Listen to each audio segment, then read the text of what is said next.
देखने को मिला, क्या समझने को मिला इधर, कि जब BOS वैलिड होगा रिएक्शन तब मिलेगा, जब BOS ही वैलिड नहीं होगा तो रिएक्शन कहां से आएगा भाई। अगर आप इसी को वैलिड BOS मान लें, प्राइस ने बड़े टाइम फ्रेम की सप्लाई को टेस्ट किया हुआ है, इधर आके आप इस करें ना डिमांड से बाय, थोड़ा सा ऊपर जाएगी, बार बार जाएगी, चल नीचे। अब इधर लोग ऐसे बेवकूफ बनते हैं, पहले इधर से बाय किया, रिटेलर की बाइंग है ना ये सारी, स्मार्ट मनी की बाइंग नहीं है, वो सेल में है स्मार्ट मनी, बड़े टाइम फ्रेम का एरिया यार स्मार्ट मनी सेल में। अच्छा, इधर से वो बाय करेंगे, प्राइस नीचे आएंगे, स्मार्ट मनी सेल करेगी, फिर वो इधर से दोबारा बाय करेंगे कि यार वाह ये तो सपोर्ट है, चलो ये दोबारा बाय होगा। अब स्मार्ट मनी इधर से क्या करती है, बार बार सेल करती है, ये रिटेलर बाय कर रहा होता है, स्मार्ट मनी सेल कर रही होती है,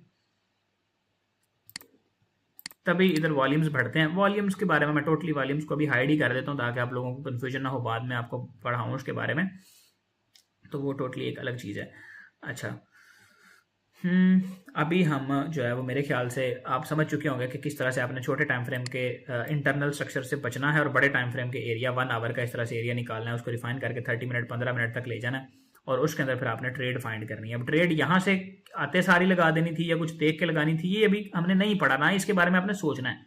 आपका जस्ट काम यह है कि बड़े टाइम फ्रेम का इस तरह एरिया निकालना, उसको रिफाइन करना, 15 मिनट तक ले आना, 15 से आप इसको मैक्स भी करें तो 5 तक ले जा सकते हैं, 5 मिनट से छोटे टाइम फ्रेम में नहीं आपने लेके जाना। उधर से फिर रिएक्शन देखें प्राइस ने किस तरह का दिया हुआ, बस this is simply your job. आगे आगे जैसे जैसे मैं जो जो पढ़ाता जाऊंगा फिर आप उस पर काम करते जाएंगे, ठीक है जी। अब इधर अगर देखा जाए तो इधर जो मेन कैंडल है ना इस सारे एरिया के अंदर, जो आपकी मदर कैंडल है वो ये रेड कैंडल है, इसके अंदर हम अपनी इस मदर कैंडल को लेंगे ये 5 मिनट के अंदर, ठीक है, जिसका लो और हाई, जिसकी मतलब सबसे बड़ी जो कैंडल है। अब बाकी सारी कैंडल तो इसके अंदर है ना, अगर किसी एक कैंडल की भी बॉडी इसके ऊपर क्लोज हो जाती तो फिर वो कैंडल एक अलहदा सेपरेट उसका किरदार होता, फिर इसको हम मदर कैंडल ना कह रहे होते। अभी इस इतनी रेंज के अंदर सारी कैंडल इसके अंदर ही है, विक्स ऊपर जाने से कुछ नहीं फर्क पड़ता। BOS और चेंज ऑफ करेक्टर के लिए विक्स के ऊपर क्लोज होना जरूरी है, लेकिन इस रूल को समझें, एरिया जब मार्क करना है, जो कैंडल मेन कैंडल होगी जिसकी विक्स सबसे ऊपर और सबसे नीचे होंगी वो कैंडल आपने ड्रॉ करनी होती है। और इधर अगर देखा जाए तो ये दोनों लिक्विडिटी स्वीप है, जो दोनों कैंडल ऊपर गई हैं, आप इनकी विक्स भी ऊपर से ले लें और इस मदर कैंडल को पूरी की पूरी को मार्क कर लें। अगर इसको भी रिफाइन करना हो तो इसमें से फिर ये वाला एरिया सेपरेटली निकलता है। इसके ऊपर मैं अगर एक लाइन लगा दूं, इस सेपरेटली एरिया जो मैं कह रहा हूं ये निकलता है, ये कुछ इस तरह से निकलेगा। लाइक एक लाइन इसके नीचे आपने लगा देनी है यहाँ पे, like here, and one line is आप इधर लगा दें ये इसके ऊपर। अब ये आपने एरिया के अंदर से एक एरिया निकाल लिया। नाउ अगर आप नेक्स्ट जाके देखेंगे तो एरिया के अंदर से जो हमने एरिया निकाला है ये उधर से रिएक्शन है, देख रहे हो। मुझे नहीं पता ये कहां से रिएक्शन है, मैंने वो देख के नहीं लगाया, जस्ट मुझे जो लगा कि यहाँ पे एरिया बनता है मैंने वो लगाया और आप देख लें उसके अंदर से रिएक्शन आया। Is that inspire you? समझ आ रही है कुछ? पल्ले पड़ रहा है? Good good good good good. Now आपने इस स्ट्रक्चर को, ये वाला आज PDF आपको मिल जाएगा, आपको मैं भेज दूंगा आपके ग्रुप में। इसमें सिंपली यही है कि आपने जो है ना वो बड़ा टाइम फ्रेम जो है उसके लेवल्स निकालने हैं, छोटे टाइम फ्रेम में प्राइसेस 5 मिनट में 15 मिनट में जैसे भी करके उस तक पहुंचे। जो 1 आवर का एरिया है ना डिमांड का सप्लाई का, उससे आपने ट्रेड फाइंड करनी है, उसी ट्रेंड की डायरेक्शन में, उसी स्ट्रक्चर की डायरेक्शन में जो वो बना हुआ है। अगर बेरिश है तो आपने बेरिश ट्रेड ढूंढनी है, अगर बुलिश है तो आपने बाय की ट्रेड ढूंढनी है। ओके गुड, समझ आ गई? कौन नहीं आई? बैटरी शैटरी भी आधी रह गई। अच्छा, अब वापस आते हैं हम यहाँ पे अपना जो हमारा ये है मल्टी टाइम फ्रेम एनालिसिस की क्लास, इसको कंडक्ट करते हैं। सब लोगों को समझ आ गई यार? बस ठीक है, यही चाहिए मुझे, सबको समझ आनी चाहिए।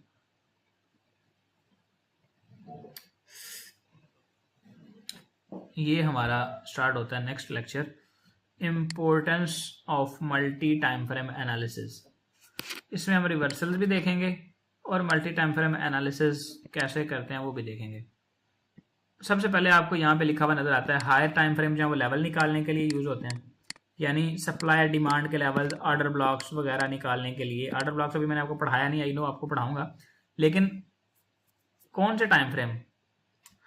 1 डे का जो टाइम फ्रेम है वो आपकी जनरल डायरेक्शन, क्या जनरल डायरेक्शन। 4 आवर का टाइम फ्रेम मोमेंटम के लिए, प्राइसेस का मोमेंटम क्या चल रहा है, रुझान किस तरफ है।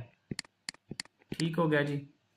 1 आवर का लेवल जो है वो 1 आवर जो है आपका लेवल्स के लिए, ठीक है, जोन्स कह लें या लेवल्स कह लें, लेवल्स या जोन्स। ठीक है जी। 30 मिनट और 1 आवर या 15 से, मैं इसको थोड़ा सा ना इधर इसके ऊपर लिखता हूँ ट्रेडिंग व्यू पहले जाके, फिर आपके लिए भी आसान होगा इसको समझना। ये यहाँ पे करके ना, अच्छा 1 डे आपने लेना है जी, डे 1 जनरल डायरेक्शन, और जो आपका है 4 आवर, इसमें आपने लेना है प्रेशर का मोमेंटम, यानी जनरल एक डायरेक्शन देख लेनी है। इसमें भी आप स्ट्रक्चर देख लें, प्रेशर कहाँ से कहाँ तक जो है वो मूव दे सकती हैं। उसके बाद 15 मिनट से लेके आपने जनाब 1 आवर तक जो है वो अपने जोन्स ड्रा करने हैं। ठीक है, अब लोग क्या करते हैं, वो 15 मिनट में एंट्री करवाते हैं, मैं नहीं करवाऊंगा, क्योंकि 15 मिनट में स्टॉप लॉस बड़ा बन जाता है। हमने 5 मिनट और 1 मिनट, यहाँ पे मैं लिख देता हूँ 1 से 5 मिनट तक आपकी एंट्री होगी। ठीक है, इन टाइम फ्रेम्स में, ये नोट कर लेना है आपने, लिख लेना है। ये आपकी जनरल डायरेक्शन, ये आपका मोमेंटम हो गया, ये आपने जोन्स ड्रॉ कर लिए, यानी 1 आवर से स्टार्ट किया, 30 मिनट में लेके 15 मिनट में लेके जोन्स को रिफाइन कर लिया, सप्लाई डिमांड अपनी उसमें क्लियर कर ली। फिर 1 मिनट से लेके 5 मिनट के अंदर आप एंट्री प्लान करेंगे, जो आपको बाद में पढ़ाई जाएगी। इन टाइम फ्रेम्स के अंदर हम एंट्री ढूंढ रहे होंगे। ओके, क्लियर कि कौन नहीं clear? Good, that's nice to know कि आपको समझ आ रही है। 5 minute, 15 minute, charts help with precise entry points, इधर भी यही लिखा हुआ है। तो 15 मिनट जो है वो हेल्प करता है एंट्री लेने में। मैं 15 मिनट में एंट्री नहीं कर रहा हूँ, 15 मिनट में लेवल निकालो भाई। गोल्ड है, इस वोलेटाइल मार्केट है, तो इसमें हम मौजें करेंगे। ठीक है, तो अब हम आगे चलते हैं। ये इसमें क्या है, इधर ट्रेंड लाइन्स लगी हुई है, इसमें मोमेंटम दिखाया गया है। ये चूना ही अगर मैं आपको लगाना चाहूँ तो लगा सकता हूँ, लेकिन नहीं लगाऊंगा यार। मैं आपको कुछ बताता हूँ, देखो यहाँ पे ये ट्रेंड लाइन के ऊपर प्राइसेस आ रही हैं, बार बार इधर से रिजेक्शन पड़ रही है। मैं आपको ये पढ़ाना, इसके अकॉर्डिंग ये पढ़ाना चाहूँगा कि इसमें जो बताया गया कि ये पढ़ा दो स्टूडेंट्स को और चूना लगा दो, कि ये ट्रेंड लाइन के ऊपर जब भी प्राइस आए, ट्रेंड लाइन पे आके एक रिजेक्शन कैंडल बनाए इस तरह से, आप यहाँ से एंटर हो जाओ, टारगेट अपना यहाँ पे रख लो। ट्रेंड लाइन एंट्री यही होती है। लेकिन मैं ये नहीं पढ़ाऊंगा, इस टोटली को मैं कर रहा हूँ आपके सामने इग्नोर। ठीक है, मैं आपको एंट्री के लिए कुछ अलग लेवल की चीज़ पढ़ाऊंगा, जो कि बेस्ड ऑन होगी वाइकॉफ मेथड पे। ठीक है, जिसमें वो मतलब पिद्दे पिद्दे छोटे छोटे स्टॉप लॉस, बड़े बड़े रिवार्ड्स, फसूल फारग, उसको छोड़ दो। अच्छा जी, how to perform multi time frame analysis, कैसे करें भाई मल्टी टाइम फ्रेम एनालिसिस, किस तरह से करना है। टॉप डाउन अप्रोच, यानी बड़े टाइम फ्रेम से, डेली के टाइम फ्रेम से छोटे टाइम फ्रेम की तरफ आपने जाना है। लाइक आप कह लें कि डेली से आप 4 आवर में जाएंगे, फिर आप 1 आवर में जाएंगे, फिर 30 मिनट में, फिर 15 में, इस तरह से आप लेवल्स को रिफाइन करते करते छोटे टाइम फ्रेम्स में जाएंगे। ओके, उसके बाद टाइम फ्रेम को रिलेशन, ये बड़ी मतलब जो है ना इंपॉर्टेंट बात है, टाइम फ्रेम्स का को रिलेशन। इसमें आपको मैं समझाना चाहूंगा कि आपने टाइम फ्रेम्स की को रिलेशन कैसे देखनी है, वो बाद में बताता हूँ। उससे पहले कि इंडिकेटर्स के बारे में बात की गई है कि आप जो है वो टाइम फ्रेम्स के एनालिसिस को अप्रोच करते हुए मूविंग एवरेजेस का इस्तेमाल कर सकते हैं, फिबोनाची रिट्रेसमेंट इस्तेमाल कर सकते हैं, pivot points across different time frames. और यानी कि इसमें ये ऐसे कहा जा रहा है कि आपने लेट सपोज को ट्रेड फाइंड करनी है। मैं इधर आपको ले चलता हूँ ट्रेडिंग व्यू पे, आपको दिखाता हूँ कि आपने लेट सपोज ये देखा कि बुलिश स्ट्रक्चर है, इस वेव के अंदर से आपने डिमांड के एरिया निकाले, जो कि एक एरिया यहाँ पे था, एक यहाँ पे था, एक यहाँ पे। Now you guys wants to know कि आपको एंट्री कहाँ से करनी चाहिए, इस डिमांड से, यहाँ से या फिर यहाँ से। आप फिबोनाची यूज कर सकते हैं, उसमें जो प्रीमियम एरिया होगा जहां पे वो आएगा आपने वो मार्क कर लेना, जैसे फिबोनाची की वीडियो में हमने बताया है।